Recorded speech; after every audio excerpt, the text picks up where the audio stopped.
Hello, my noble band of outlaws. Outlaw Samurai coming at you live with Outlaw Night. an actual European sword for once. This is going to be a joint cutting video. And the blasphemy of him using Japanese techniques with a European sword. I know. Get ready for the cringe. Cut the bastard! Well, I'm not going to do it that same way that I was going to with this one. That was just going to be for this water bottle. Okay, we'll have to wait for him to do the technique then. That did not cut. I hit right in the... It did not cut. Yeah, it's because it's wet. It's wet. Yeah. Okay. Going to... Now... If you had to... Cursed Japanese technique, because why not? Because it feels good. I mean, at this point... 3, 2, 1!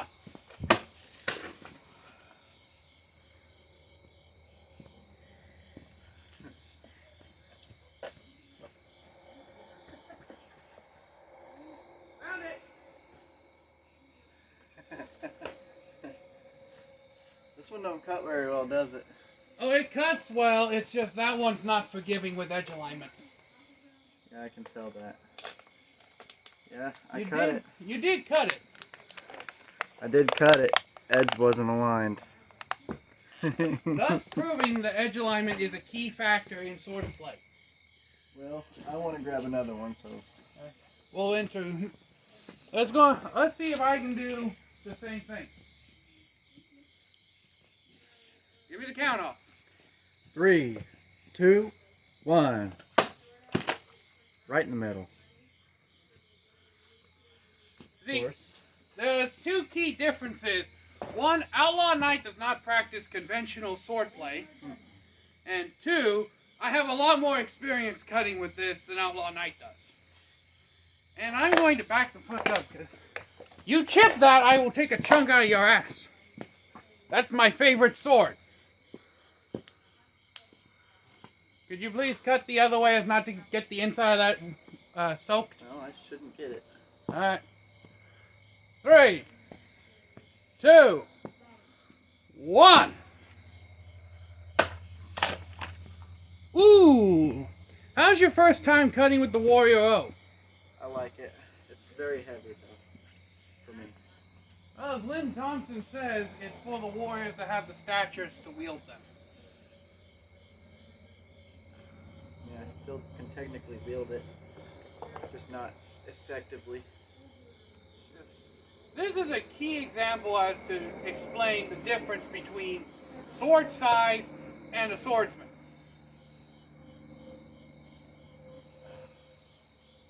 Because of Outlaw Knight's slimmer stature, larger swords like the Warrior O do not feel as comfortable in his hands as swords like the Kriegsmesser. And because of my much larger stature, they do.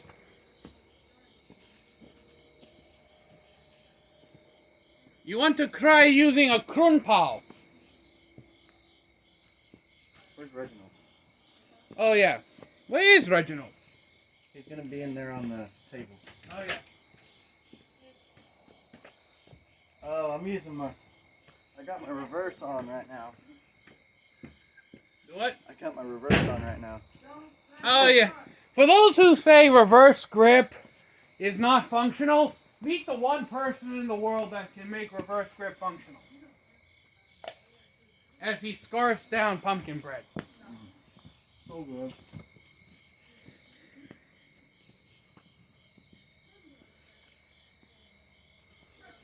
Three, 2, 1.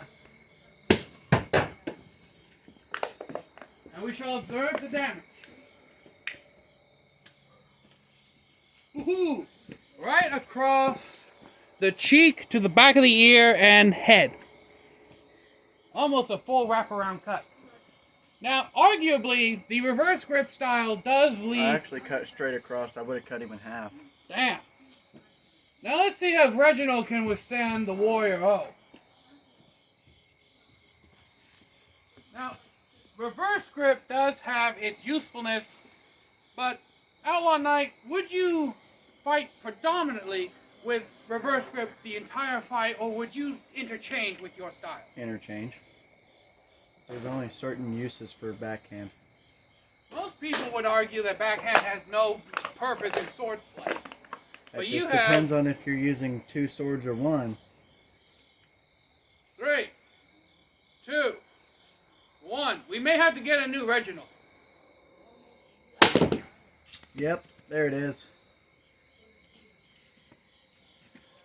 We broke. Now, obviously, foam is nowhere near as dense as a human skull.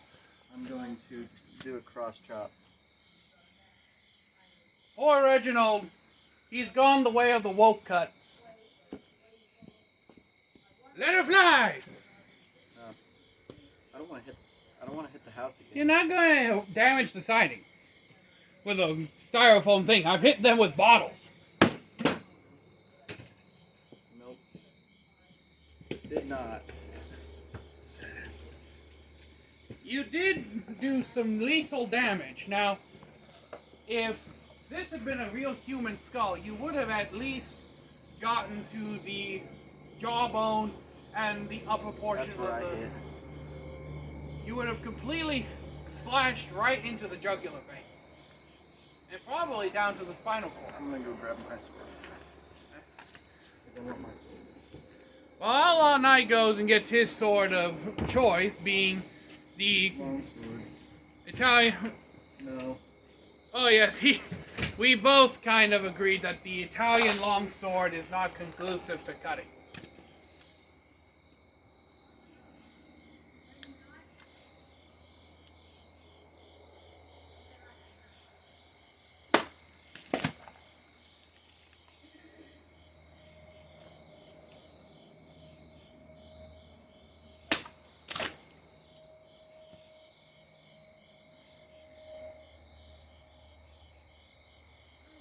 Let us know in the comment section if you want for Outlaw Knight to be a more frequent visitor to the Shrine of the Outlaw. Or especially if you want us to do anatomy videos where we would be discussing sword wounds and sword damage on, well, quite honestly, on human anatomy.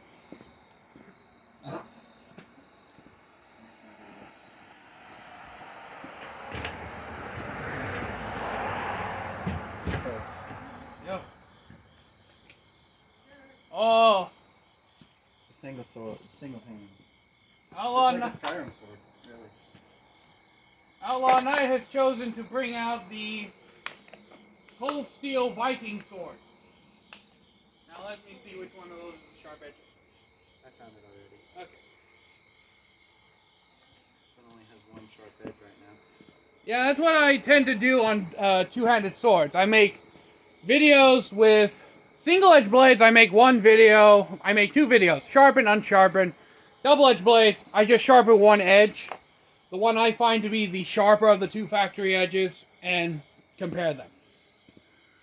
So, in 3 versus Tubator. 3, 2, 1. Oh yeah, cardboard tubes have a bad habit of doing that. I asked our noble outlaws if they wish for you to be a more regular on the channel. We'll see you. Ooh.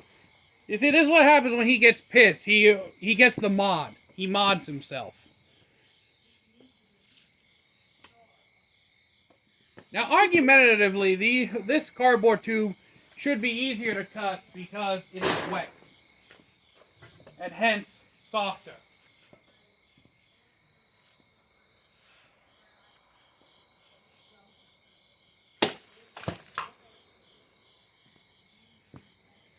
With straight blades like the ones he's using, a more wrist flick is basically required to achieve the same cuts.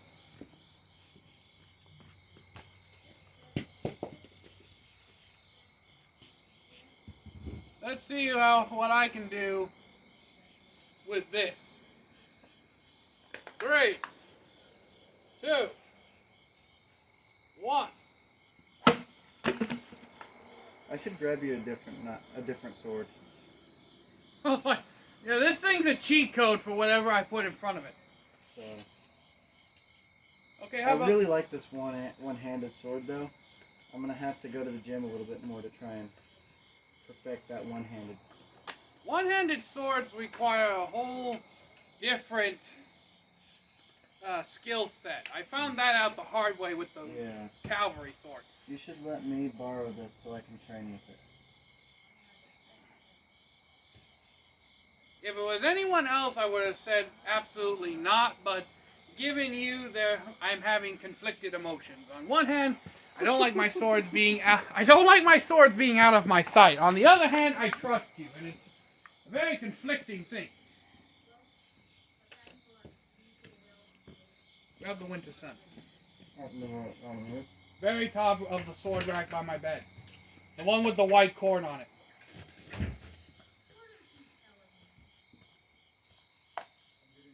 So as we have determined that the Cold Steel Warrior O is literally the most powerful cutting blade in my collection, Outlaw Knight is going to go get another sword of much more comparable proportions to the other blades.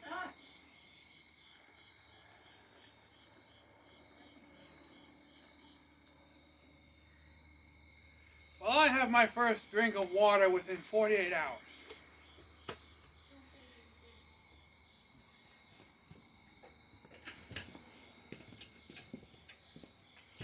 And the blade that we have agreed on. Let me cut this one. I haven't been able to actually cut one in half first try yet. Oh, this one's not going to be that easy. I've been giving you the easy ones. I have a cutting stand for that. Not gonna stay. I have a cutting stand specifically for those in the backyard. While Outlaw Knight tries to play balance the two, I'm going to go get the actual stand.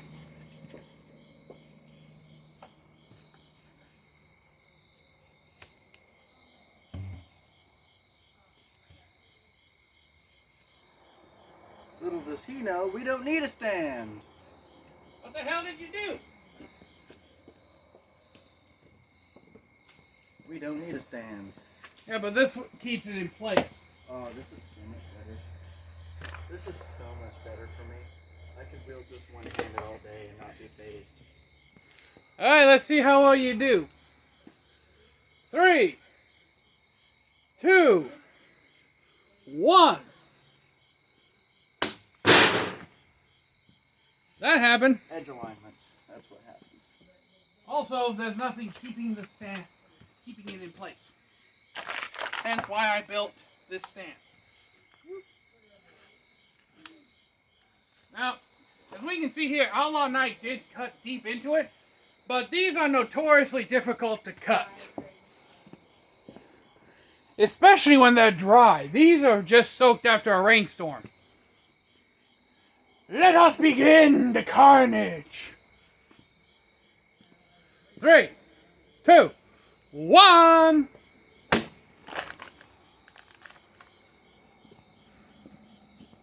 Alright. It cut. That's just the Makuki pins coming loose. Well, I almost cut it straight in half. And no bend on the blade. That's what I love about spring steel.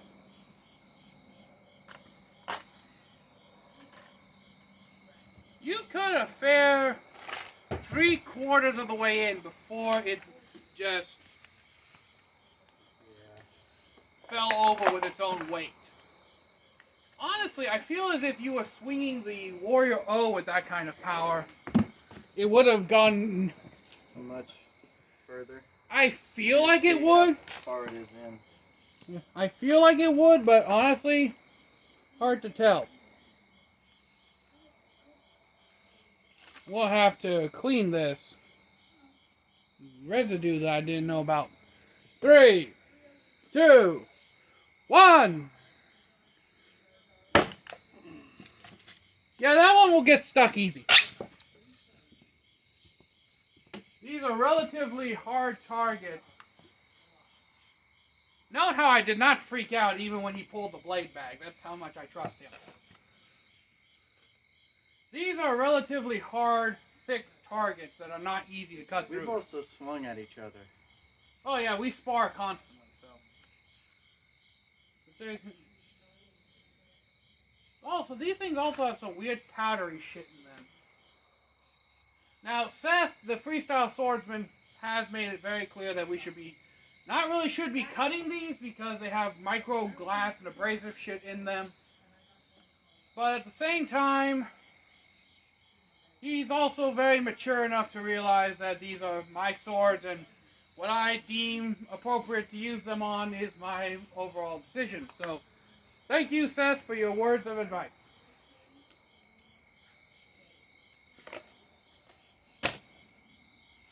Even peeling it back is not doesn't let it cut easy. So I also held back because Outlaw Knight was still standing there. Oh, that would have been fun.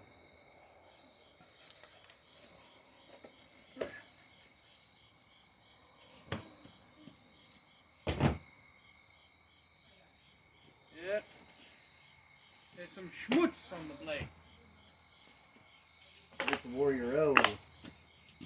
Oh, shit, he's pulling out the big boys now. Like the Prince of Egypt song.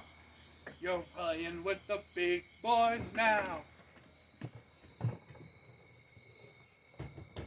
I also drank one of our targets. It's okay. Oh, don't let me forget to show you the tree trunk cutting stand I made.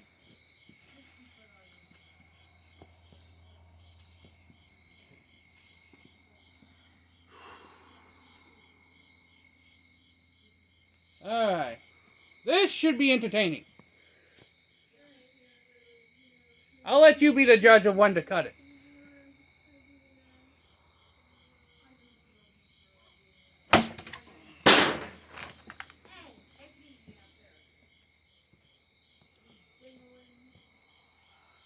Look out. Huh? Look out.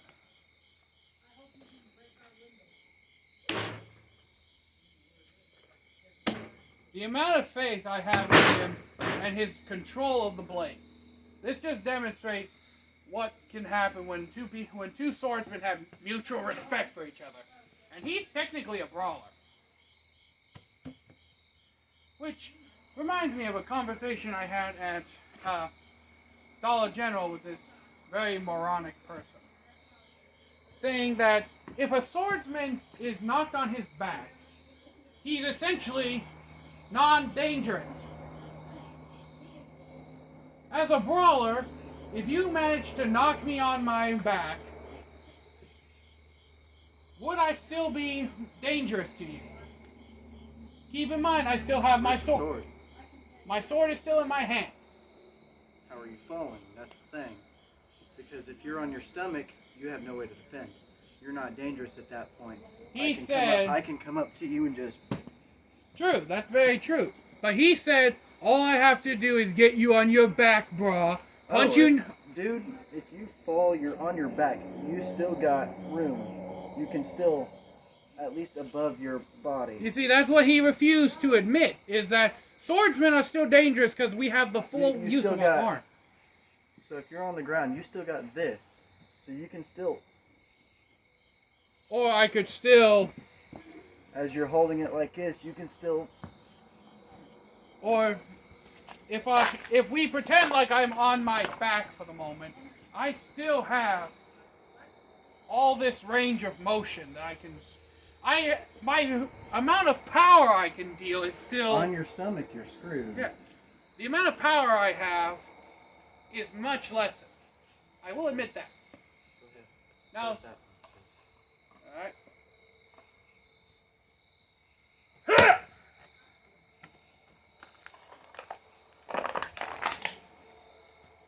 I think I got a cleaner cut than you did.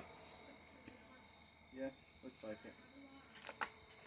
Now, he did say one thing that I have to give him a point for. He said that if he managed to knock me in my diaphragm, I would be out of the fight. Well, yeah. But here's another thing that subtracts that point. So, say you're brawling with somebody, right? They can just stomach right there. You're done. And I'm going to flip this to the back for this. But if I was to see you kick me, that doesn't have a blunt side. If I was to see you kick me, so just pretend, I would immediately go for the leg with my sword while breaking my ankle, while stepping back. So, to get to my diaphragm, you still have to get past the 3-foot razor blade that is in front of you. So, just thinking how I can turn it. See, this is why I talk to him, because he actually has been trained in brawling. Which we really should get the bowkens if we're going to do shit like this. Okay, I'm going to take a pause. Alright. Go.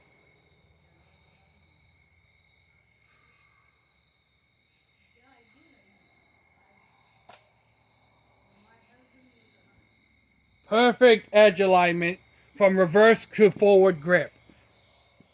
This is the power of Outlaw Knight's gypsy style that has no roots nor foundation. But with that, my noble band of outlaws, Outlawsamurai tells all y'all, be crazy rednecks, be safe in using your weapons, and we're out. Peace. Hello, my noble band of outlaws. Outlawsamurai coming at you live with... I don't remember my name. Looper. Redo it, yeah.